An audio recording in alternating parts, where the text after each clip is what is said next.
오늘 바울은요, 오네시모의 과거의 잘못을 용서하고 이제 예수 그리스도 안에서 한 형제로 따뜻하게 맞아줄 것을 요청했어요. 지난 시간에 우리가 함께 말씀을 나눴습니다. 그리고 하나님을 향하여 감사를 드리고 빌레몬을 향하여 칭찬과 격려의 편지를 지금 쓰고 있어요. 그러니까 바울이 믿음 안에서의 그 사랑의 교제를 강조하고 있는 겁니다. 자, 믿음의 교제는 감사로 시작되는 것을 볼 수 있어요. 자, 4절에 보면 내가 항상 내 하나님께 감사하고 기도할 때 너를 말하면, 그러니까 바울은 내가 항상 하나님께 감사한다고 표현했습니다. 바울이 지금 감옥에 있는데 감사할 것이 있겠어요? 아무것도 없습니다. 근데 누구 때문에 감사해요? 빌레몬 때문에 감사하는 거예요. 빌레몬을 생각합니다. 그의 사랑과 믿음에 대한 소식을 듣고 감사하는 겁니다. 그러니까 이 편지를 쓰면서 바울의 관심은 빌레몬입니다.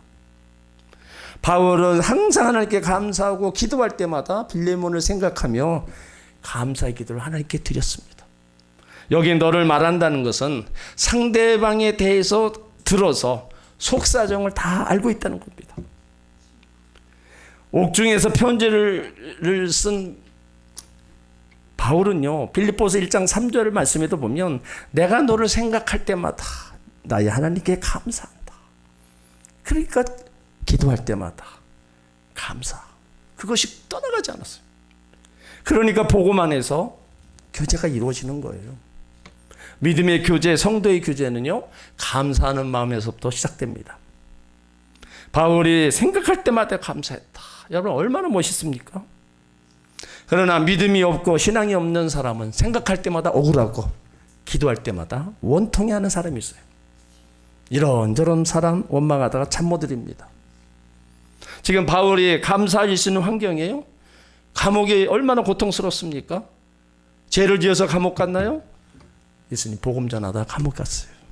그러니까 보통 사람 같으면 하나님 원망을 했을 겁니다. 그러나 바울은 옥중에서 편지를 쓸 때마다 하나님께 감사했어요. 그러니까 감사 기도는 믿음의 교제를 일으키는 능력입니다. 나와 관련된 모든 것을 감사하는 마음. 이것이 바로 우리 하나님의 자녀들에게 있어야 된다는 거예요. 부모를 생각할 때마다 감사하고, 아내를 생각할 때, 남편을 생각할 때 감사하고, 자녀들을 생각할 때 감사하고, 교회를 생각해도, 성도들을 생각해도, 목회자를 생각해도 감사하는 마음이 있으면 언제나 믿음의 교제가 이루어지는 겁니다. 그런데 한국 사람들은 참 이것이 인색해요.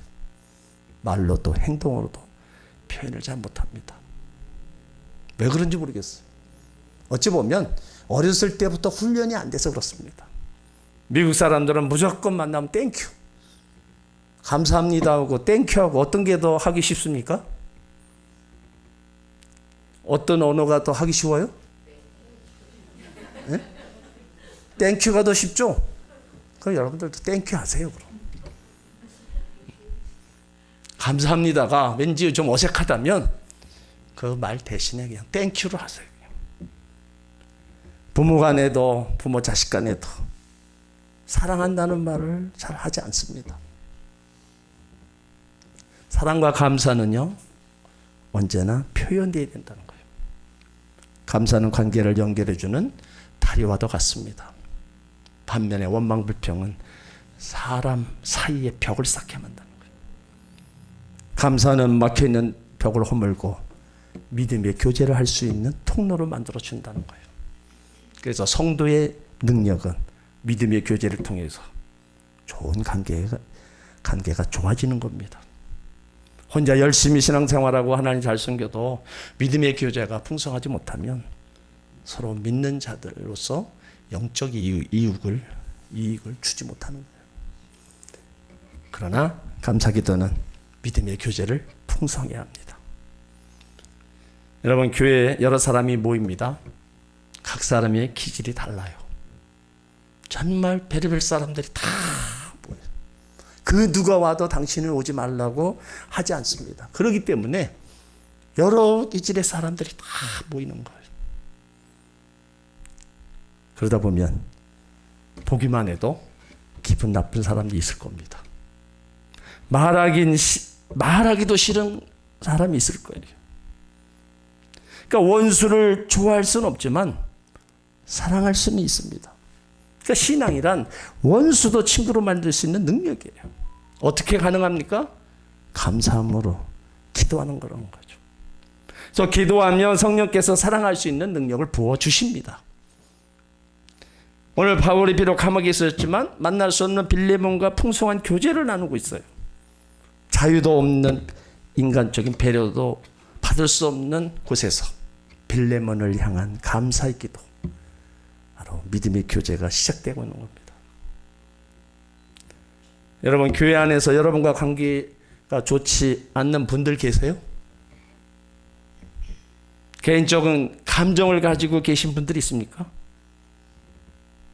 나는 저 성도는 안 만났으면 좋겠다, 안 부딪혔으면 좋겠다, 이런 분들 혹시 계십니까?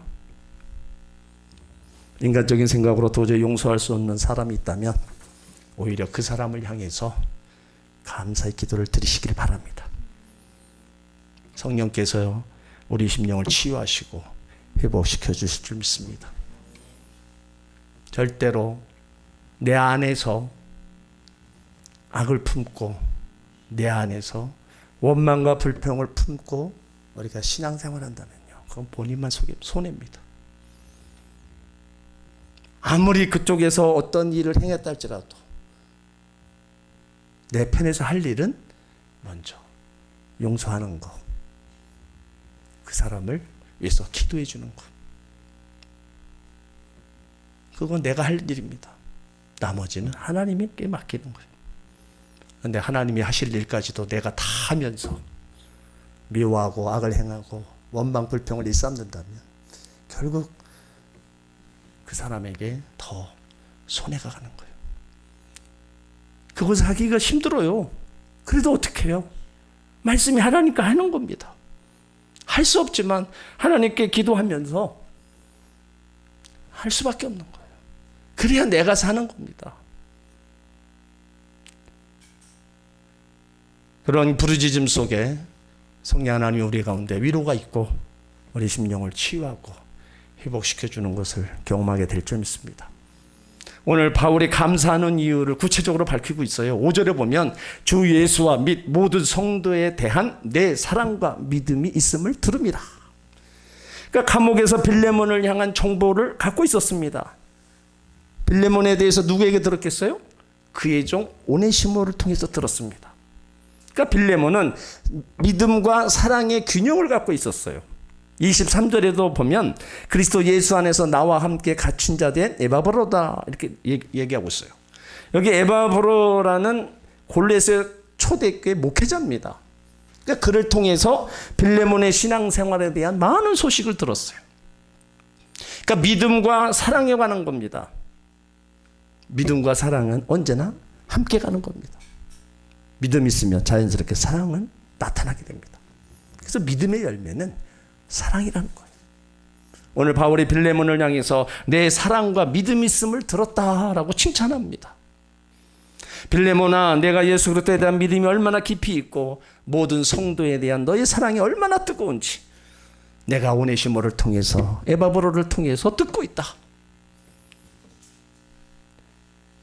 그러니까 빌레몬의 믿음과 사랑의 균형을 이루었다는 거예요. 그러니까 오늘 이 말씀은 우리에게 무엇을 깨닫게 해요? 복음을 깨닫고 믿음을 수혜했다 할지라도 사랑의 열매를 실천하는 균형 잡힌 삶이 되어야 된다는 겁니다. 우리 기독교에서 믿음을 강조합니다. 우리가 하나님 믿는다고 할 때 무엇을 말해요? 무조건 믿습니다 입니까? 믿음의 대상은 하나님을 믿는 겁니다. 그러니까 하나님을 믿는다는 표현은 하나님의 약속을 믿는다는 거예요. 그렇다면 예를 들어서 그 사람은 참 믿을 만한데 말을 못 믿겠다 이러면 어불성설입니다.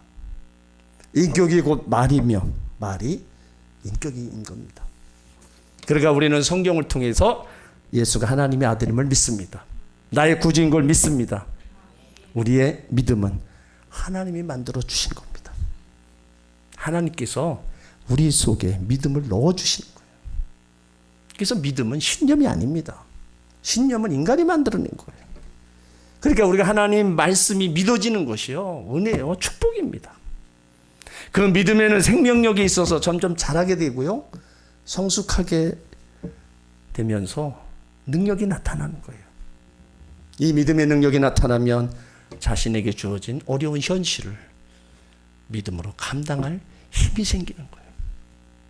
그래서 세상을 이기는 이김은 이것이 우리의 믿음이라 그랬습니다. 미워하는 사람도 사랑할 수 있는 능력이 바로 믿음이 있으면 나타납니다. 예수 그리스도 안에서 우리 모두가 한 형제라는 생각을 가지게 되는 거예요. 그래서 사랑은 믿음과 열매인데, 사랑은 추상 명사가 아닙니다. 동사예요. 행동하는 겁니다. 상대방이 누구인지 그 사람의 좋은 면을 보고 좋은 반응을 이끌어내는 능력이라는 거예요. 여러분, 사랑은 마음에 드는 사람을 골라서 잘해주는 게 아닙니다. 성경에서 서로 사랑하라는 것은 사랑의 대상이 제한이 없다는 겁니다. 그 누구도 다 사랑의 대상이 되어야 된다는 거예요. 하나님은 섬김의 대상이라면 이웃 다 사랑의 대상이라는 겁니다. 그래서 사랑은 상대방의 좋은 점을 이끌어내 줍니다.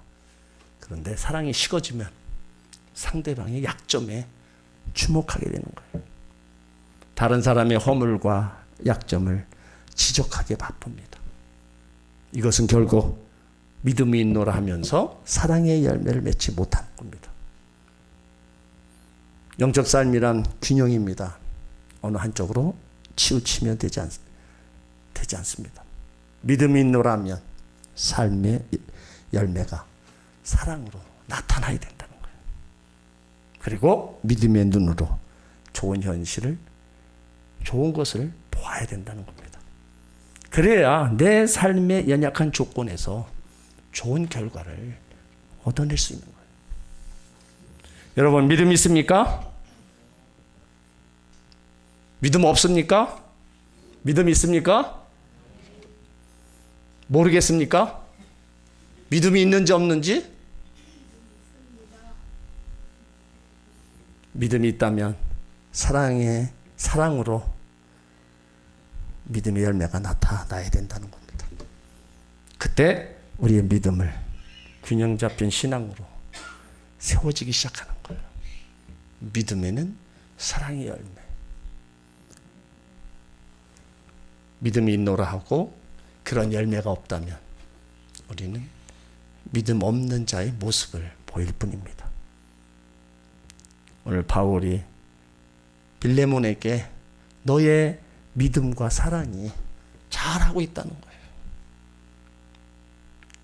그거를 지금 칭찬하고 있는 겁니다. 그리고 믿음의 교제를 통해서 기쁨과 위로를 얻으라는 겁니다. 7절에 보면 형제여 성도들의 마음이 너로 말미암아 평안함을 얻었나니 내가 너의 사랑으로 많은 기쁨과 위로를 얻었노라. 바울은 지금 누구 때문에 기뻐해요? 내가 감옥에 나가게 되면 그것으로 기뻐합니까? 오늘 바울은 빌레몬 때문에 기뻐하는 겁니다. 너로 말미암아 평안함을 얻었으니, 이렇게 고백하는 거예요. 3절에서는 예수 그리스도를 쫓아 은혜와 평강을 얻도록 말한 뒤에 7절에 가서 너의 사랑으로 많은 기쁨과 위로를 얻었다고 고백합니다. 그러니까 그리스도인들은요, 예수 그리스도로 말미암아 평안과 기쁨도 얻지만 성도 간의 믿음의 교제를 통해서도 평안과 기쁨을 나누어야 된다는 겁니다. 이것은 진정한 믿음의 교제를 얻을 수 있는 그리스도인의 특권이고 유익인 겁니다. 그런데 우리는 가끔 모든 평안과 기쁨의 위로는 하나님만이 주신다고 잘못 생각합니다. 여러분, 진정으로 예수를 믿는다면요, 내 자신을 통해서 위로와 기쁨을 나누고 있는지도 우리가 한번 점검해 봐야 돼요. 내가 저 사람을 위로해 줄 때가 있는가? 내가 저 사람에게 기쁨이 되어 줄 때 있는가? 하나님으로부터만 주신다. 물론 그것도 있어요. 그렇지만 우리 서로서로의 믿음의 사람들을 통해서 어려움 당하는 사람을 때로는 위로하고 나에게 주어진 기쁨을 함께 나눌 수도 있어야 된다는 겁니다. 때론 그래요. 사람을 통해서 위로받고 싶을 때가 많습니다. 하나님 앞에 어떤 사정을 하는데도 하나님이 그래 음성을 들려주시면서 내가 너를 위로해 주마 그러면 좋겠는데 하나님은 아무 말씀도 안 하시고 너무 속상한 나머지 사람들한테 성도들한테 얘기를 해요. 그러면 그 성도들이 자기가 그런 어려운 가운데 있을 때 나는 어떻게 했다 그런 위로의 말을 주면서 그 위로 그것이 바로 위로가 되는 거예요. 그러니까 그런 위로도 성도들을 통해서 줄 수 있어야 되고 때로 내가 받을 수도 있어야 된다는 겁니다. 그런데 그렇지 못하다면 온전한 믿음의 교제를 이루지 못하고 있는 겁니다. 그러니까 교회의 공동체는 믿음의 공동체잖아요. 하나님을 믿음의 대상으로 붙들고 살고 있기 때문에 우리 마음속에 예수의 사랑과 용서의 마음을 주셨어요. 그래서 이 세상에서 돈으로 해결할 수 없는 것들을 포기하고 하나님만이 해결해 줄 수 있는 것을 사모하는 겁니다. 그러니까 세상은 우리를 물어뜯고 파괴시키려고 해도 우리는 웃어야 되고 용서해야 되고 용납해 줘야 할 자들로 우리를 세웠다는 거예요. 사람은 언제나 가까이 하다 보면 좋은 점도 보입니다. 하지만 약점도 보이게끔 되어 있어요. 좋은 점은 당연한 것으로 보이고 약점은 아주 크게 보이기 때문에 늘 지적하고 비판합니다. 고맙고 감사한 마음을 잃어버리고 맙니다.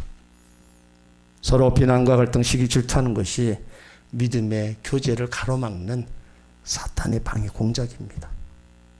그래서 성도들 간의 믿음의 교제를 통해서 누리는 기쁨, 위로를 얻지 못한다면 자신의 영혼의 깊숙한 곳에 쓴뿌리가 있는 겁니다. 언제나 자신이 최고가 되어야 하고 주도적이어야 한다는 생각이 깊을수록 서로의 기쁨과 위로를 방해하고 줄 수 없게 됩니다. 여러분 꽃에 여러 종류가 있죠. 그 중에도 안개꽃. 안개꽃이 하는 역할이 뭐예요? 받쳐주는 역할을 하는 거예요. 그러니까 교회 공동체 속에서 기쁨과 위로를 얻으려면 이 안개꽃 같은 사람이 많아져야 됩니다. 더욱이 우리 권사님들이 그 역할을 잘 하셔야 돼요. 정말로 힘들어하고 괴로워하는 성도들 손목 붙잡고 위로해 줄 수 있고 기도해 줄 수 있는 그 역할. 먼저 신앙생활하고 먼저 예수 믿고 먼저 은혜 받고 그런 권사님들의 그 아름다운 사랑, 그 기도, 그 위로가 엄청나게 힘이 되는 거예요. 언제 어디 있었는지 누구와도 조화를 이룰 수 있는 사람, 혼자 있을 때보다 여럿이 어울려져 있을 때 나를 통해서 다른 사람이 드러날 때 더욱 가치 있는 사람입니다. 우리는 주를 위해 헌신하고 충성한다면서 내가 얼마나 주를 위해 죽을 준비가 되어 있는가, 세상의 모든 일을 내놓고 주의 일을 할 것인가, 이런 것들을 생각해요. 그러나 그것보다 먼저 믿음의 형제를 위해서 따뜻한 마음이 있는가, 얼마나 위로의 말을 했는가, 연약한 성도들에게 작은 관심을 갖고 있는가, 성도가 슬플 때 같이 슬퍼주고 기쁠 때 같이 기뻐해주는 주님을 향한 헌신된 사람이 먼저라는 겁니다. 예수님은 거창한 거 우리 가운데 요구하지 않으셨습니다. 그냥 신앙생활하면서 우리가 할 수 있는 거, 그 작은 거 하나, 그거 하기를 원하시는 거예요. 근데 우리는 그것을 너무 소홀히 여기면서 거창한 것만 생각합니다. 그러니까 이것도 저것도 안 되는 겁니다. 그러므로 교회 안에서 믿음의 형제들 간에 어떤 기쁨을 주고 위로할 수 있는 여러분들 되시길 바랍니다. 나를 통해서 연약한 성도들이 믿음을 얻고 하나님의 은혜를 누리도록 여러분들이 잘 끌어주시기 바랍니다. 그러니까 믿음과 사랑의 교제를 통해서 정말로 아름다운 그리스도의 그 사랑으로 실천해 나가시기 바랍니다. 그것은 가정에서도 마찬가지고요. 교회에서도 마찬가지입니다. 절망과 고통 속에 있는 성도들에게 주님의 사랑이 담긴 한마디 말, 용기와 힘을 얻을 수 있게 하는 겁니다. 우리는 알게 모르게 다른 사람에게 오네시모처럼 마음을 아프게 하는 역할을 할 수 있습니다. 그렇지만 그것 자신을 돌아보면서 내 속에 있는 그곳에서 언제나 기쁨이 되고 위로를 줄 수 있는 하나님의 자녀로 우리는 변화되고 또 성숙하게 살아가도록 힘쓰고 애써야 될 줄 믿습니다. 오늘 바울은 기도할 때마다 하나님께 감사했어요. 더욱이 사랑과 믿음으로 잘 행하고 있는 빌레몬에게 다 감사했습니다. 그러니까 신앙생활을 우리 성도들이 사랑과 위로와 또 믿음 안에서 잘 한다면 그것이 목회자의 보람입니다. 그래서 최성기 원로 목사님의 초장의 목회 방침을 성도의 기쁨은 나의 보람이다. 그러니까 성도가 잘 되는 게 제일 기쁜 겁니다. 그게 목회자의 기쁨은요, 성도가 잘 되는 거예요. 신앙 안에 믿음 안에 잘 소속하는 거, 그것이 제일 보람이고 그것이 제일 기쁨입니다. 돈 많이 벌고 뭐 부자 되고 그거 기쁨이 아닙니다. 그건 다음입니다. 먼저 그리스도 안에서 서서 신앙생활, 믿음생활, 성도의 교제 속에서 아름다운 사랑을 나누는 그런 모습 하나하나가 잘 목회자 볼 때 기쁨이고 보람이라는 거예요. 그거는 하나님이 보시기에도 마찬가지입니다. 내가 너의 사랑으로 많은 기쁨과 위로를 얻었다. 우리 한 분 한 분을 통해서 더 많은 성도들을 위로하고 또 기쁨을 얻도록 신앙생활을 잘해 가시기 바랍니다. 하나님이 기뻐하시면 하나님은 그 마음의 손을 이루어 주시잖아요. 그러니까 우리가 신앙생활 이용 한번 하려면 잘하자 이거예요. 한번 예수 믿고 하나님이 어떤 분인 걸 알잖아요. 그러면 그 하나님이 역사하시는 것이 내 삶에 어떻게 작용하는가 잘해보자 이거예요. 한 번. 신앙생활 잘해서 손해본 분이 있습니까? 없어요. 그러니까 신앙생활을 어중간하게 이것도 아니고 저것도 아니고 이거 그러면 안 되잖아요. 그래서 확실히 하라는 거예요. 차든지 더웠든지 확실히 한번 해봐라. 그건 주님 우리 가운데 요구하시는 거잖아요. 우리가 해야 될 일 다 압니다. 우리가 하나님 앞에 어떻게 해야 될 거, 믿음의 길을 어떻게 가고 사랑을 어떻게 해야 될 다 알아요.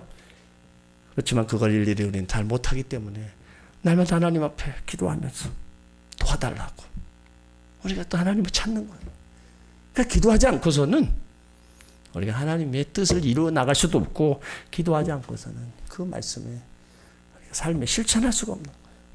그래서 기도가 먼저 되면서 하나님이 깨닫게 하시고 은혜 주셔서 그런 모든 것들을 실행하게 나가도록 만드는 겁니다. 그러니까 힘없이 뭐 하라는 거예요? 계속 기도하라는 거예요. 우리가 예배는 공동적으로 정해져 있습니다. 우리가 드리는 예배. 근데 기도 생활은 정해지지 않았어요. 그건 뭡니까? 기도 생활은 개인적으로 하라는 겁니다. 예배는 정해진 시간에 와서 드리면 되지만 기도 생활은 개인적으로 정해서 본인이 기도 생활을 해야 된다는 거예요. 성전에 오든 가정에서 하든 하라는 겁니다. 오늘 바울이 고백한 것처럼 우리도 항상 기도할 때마다 하나님께 감사해야 돼요. 내 주변의 사람이 감사하고 우리가 신앙생활 서로서로 또 잘해서 때로는 위로를 주고 기쁨을 주는 그런 성도로 달려갈 때 하나님이 주신 것은 때를 따라